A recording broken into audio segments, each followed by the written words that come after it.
Welcome back to Overtly Critical. I'm Ryan. And I'm Corwin. And this week we watched A Simple Plan, directed by Sam Raimi, starring Bill Paxton, Bridget Fonda, and Billy Bob Thornton. In A Simple Plan, respected citizen Hank finds a crashed plane containing over $4 million with his brother and a friend.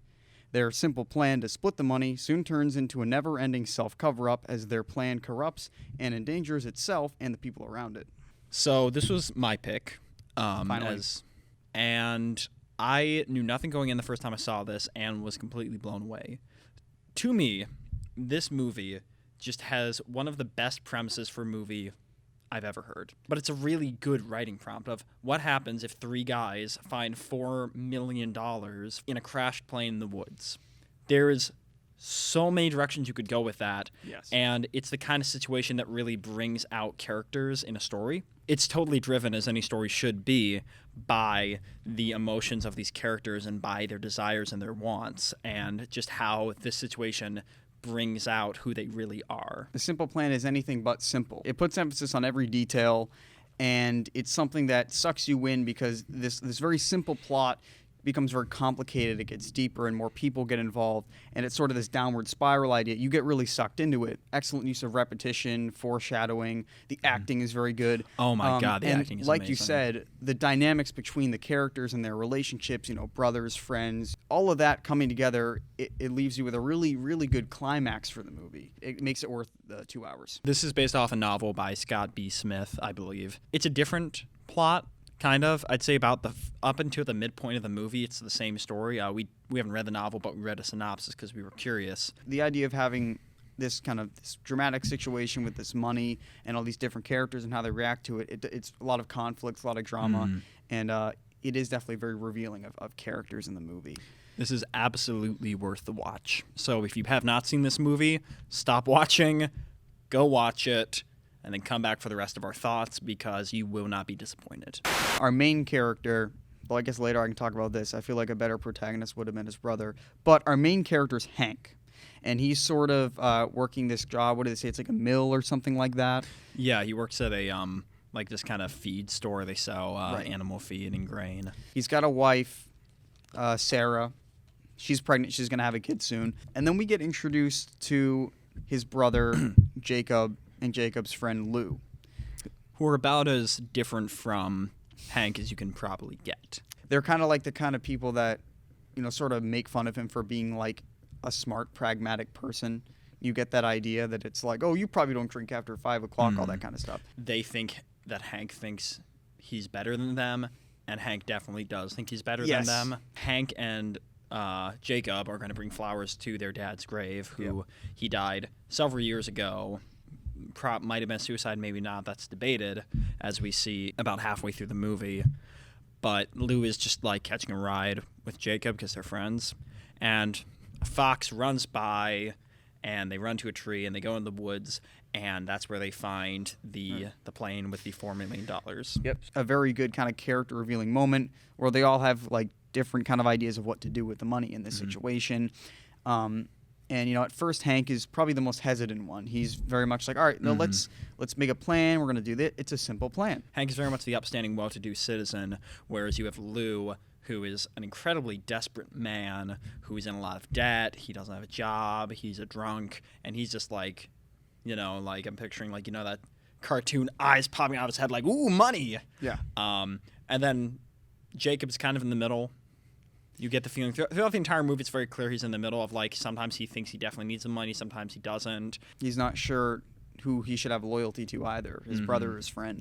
Hank kills one person, this farmer guy, because they were in a situation where he based off of his wife's plan was going to put some of the money back, and his brother was there, and it's like, oh my God, we killed somebody, and then that made the news. And then as the movie goes on, you see that people just keep dying, and it just becomes a normal thing they have to do. The interesting part of this movie is that even though at the beginning Hank is very much like the most hesitant, as is revealed through his choice in the movie, he kind of wants the money the most. Oh yeah. And especially Sarah wants the money. He is the first person to tell someone else because he tells Sarah, probably because he assumes that Lou is just going to tell his wife, which we never know. We know his wife does find out at some point, but we don't know when. Yep. I feel like in similar movies, a lot of people would have the significant other character. You'd want her to be like, what? I didn't marry this kind of person that would take all this money and leave him. In fact, she is more desperate for the money than he is because she creates pretty much all of the plans. And there's a really great scene that I really like that kind of shows that when they're finally having their kid. And it's like, oh, Hank gets a break. He gets a sweet moment because his kid is born. She's like literally just starts to breastfeed. She's like, okay, you need to frame Lou. And he's like, what? Well, that's of course because she's worried about her kid and their life together, and they want what this money represents, which is an opportunity of basically financial security for the rest of their lives. Right. It's unrealistic, as we see by the end of the movie, where we find out that the bills have been counted. So they would have been tracked back eventually to Hank, which is what prompts him to finally burn the money. And Sarah gets very mad at him for this. But it's such an enticing idea. Yeah. Eventually, this FBI agent, which is actually someone who owns the money, he stages himself as an FBI agent and makes Hank go show him where the plane is because he wants his money. Well, he's one of the two brothers who kidnapped this heiress, and were getting the ransom money for that kidnapping. And then once they get it, one of the brothers runs away, crashes in the woods, and then this other brother posing as the FBI agent is trying to track down their money. Yeah, and he's played by, I don't know the actor's name, but he's Lumbergh from Office Space, which is really funny to me. That's kind of like where the big climax comes in because it's this big kind of complicated thing where he knows who this guy is, but he's with this detective Carl, who's just kind of friendly. You get the idea. It's like a small town. Everyone knows each other. So Hank and Carl are friendly, and so it's a really tense situation where he's like, okay, I gotta tell Carl, but if you tell him too soon, then this guy is gonna just probably kill Carl right then. So it's a really tough situation that he's in, and then he ends up killing the brother at the end, which I thought Jacob was going to do that, but Jacob does die in the book as well. But in the from what we read, the synopsis of the book, Jacob dies at the midpoint where they killed Lou and Lou's wife. But in this, they save it for the end, which I think is a much better change. For Jacob's character, I think one of the things I really liked is he has good verbal rules. It's the idea that the way a character speaks is really important. He has a certain tone to him that is just uniquely him. Just the way he talks, how quiet he talks, the way he forms sentences. His speech patterns are very recognizable. I thought that was a good character building thing for him, and his outfit. I think to me, Billy Bob Thornton as Jacob is the standout performance in this movie. Yep. They're all great, although I will say that Bill Paxton I think is iconic in his role, but sometimes it's a little. You can tell it's acting, and it's such a range of emotions that he goes through. He experiences rage, depression, just quiet reflection, pure contempt for his brother at several scenes. And it is just, you get totally lost in the character of Jacob. There's a lot of great foreshadowing in the movie, too. The crows is a good thing. Crows are such a great and I think important bit of symbolism in this movie. It's a great visual motif. They come back a lot too. There's a couple times in the movie I actually wrote a quote. I thought this was going to make you happy. And then basically what I wrote and what I hope to make the title of this episode is what it means to be happy.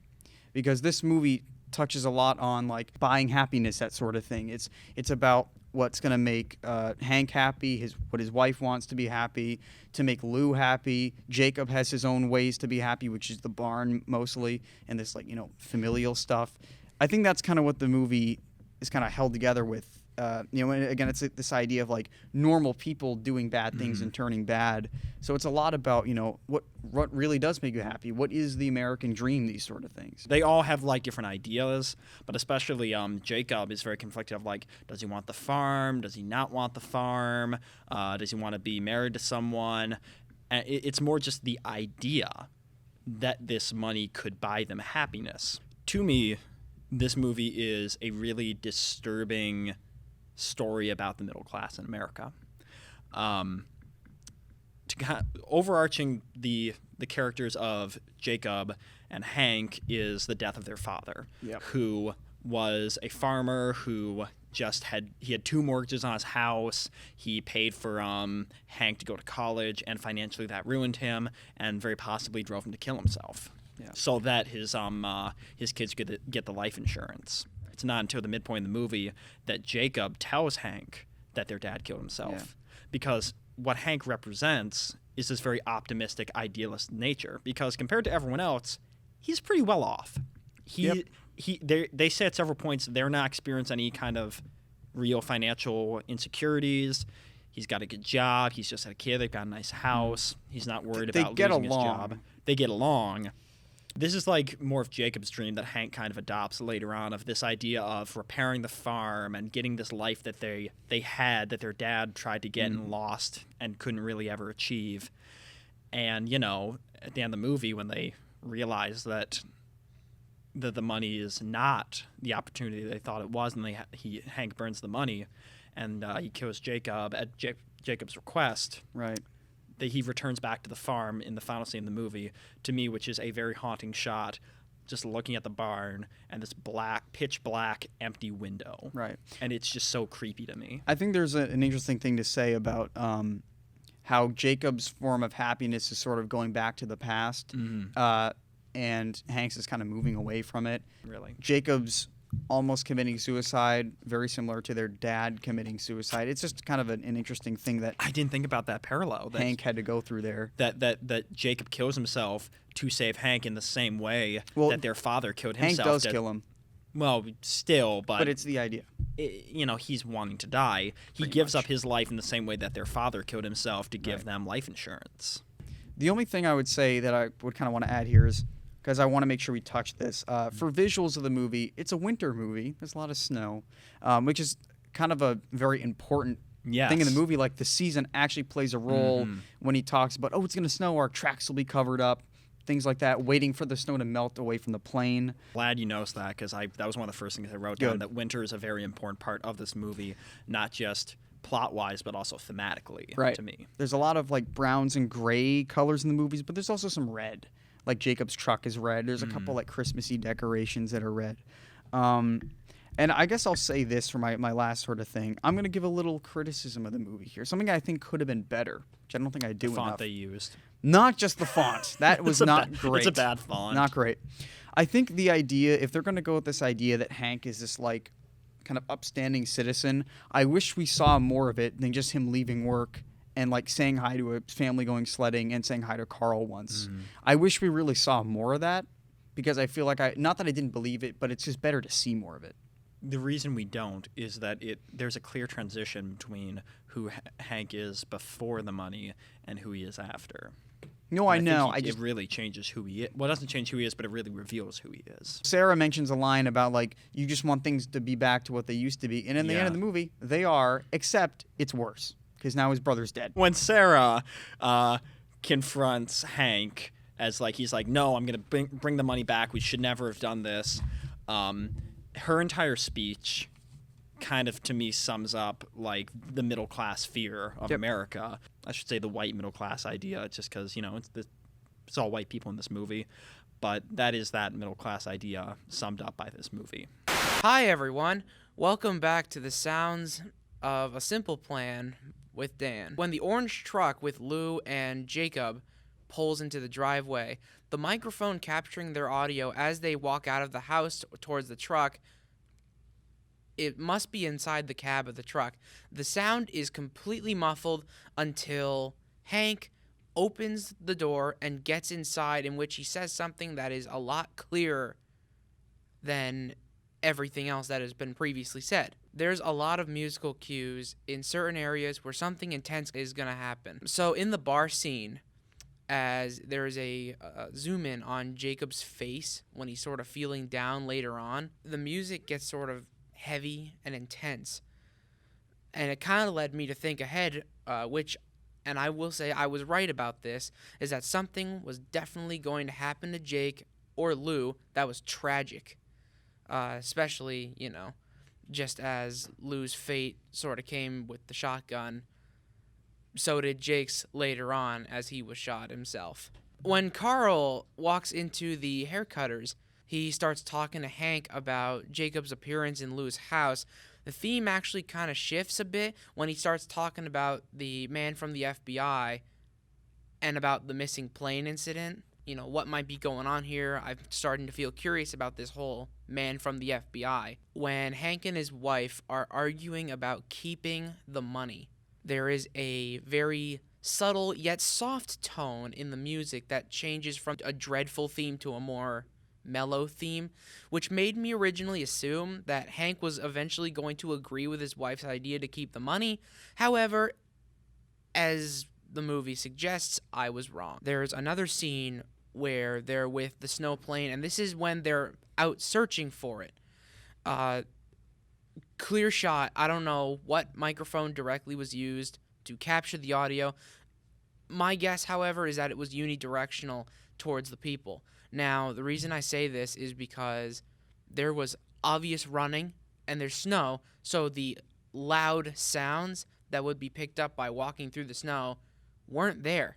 So either this mic was pointed like directly at their face, or they were just really far away, which is kind of a bad play, but if, trying to avoid the mic on camera, and I completely understand that. This has been Sounds of a Simple Plan with Dan. I will see you in a few weeks because unfortunately, Super 8 needs a break. Have a good day, everyone. My big takeaway from the movie is not dropping my phone. My big takeaway from the movie is the power of causality in a story. The idea that no single event is unimportant and always leads to something else. And this is something, actually a really good story writing principle that's summed up by Trey Parker and what's his name? Matt Stone. Matt Stone of South Park. It's when they write a story, it's a but therefore idea. If you can't connect an event with but therefore, then it shouldn't be in a story. It's this then this, that doesn't work. So in this movie, like every little event, especially because it is this big plot and this big plan, you crack a windshield, one crack turns into a million. It's that sort of idea. Jacob in the beginning tells Carl, I say the beginning, about the airplane. If he hadn't have said that one line, the last act wouldn't have happened. Yeah. And it's how one little event can just kind of, snowball down and come back later. I think this movie just does it really, really, really well. It's like one thing stumbling into another. I think it's just a really good example of it. This is a good one to study about just how to write a screenplay. Like the structure of a screenplay. It has very clearly defined, it's got very clearly defined like first act, third act, second act, third act. It's got a clear midpoint, and they come exactly when you think they would. As we're watching this movie, I'm saying, I bet we're about 30 minutes through this when they kill the farmer. And you said, yep, we're just about 3 minutes through that, because that's really the key incident. It's not them finding the money. The finding the money is more the inciting incident. And everyone talks about like, the Godfather or something to study. Study this, because it's a pretty simple script, a simple plan, but it's so good. Right. It's obstacle after obstacle after obstacle. What can go wrong will go wrong, and conflict is always good. And the worst thing is that this movie lost money when it came out. Somehow. It didn't even make its budget. Not almost. It almost made its budget back, but still, just like, how? And, people talk about, like, the Spider-Man trilogy or Evil Dead as Sam Raimi's best stuff. This might be Sam Raimi's best movie. To be fair, I don't know how much of a writer he is. Do you think he wrote the other movies? I don't know. I don't know if he's an auteur guy, but this is a very good movie. I'm actually very glad. I'll say this: the movie didn't really get me until they killed Lou, and after that, I think when you start to see everyone or Hank really spiral into this kind of different person, it grabbed me. Welcome back, everyone, to Funny Notes. I'm Joey. So the title of this is simple. Oreo Cakesters. One here. We got another one here. This episode is not sponsored by Oreo Cakesters, but buy all of them and then send them to me. Woman is so fat. P90X is the solution. Ryan rejects death. Loves peeing in the snow.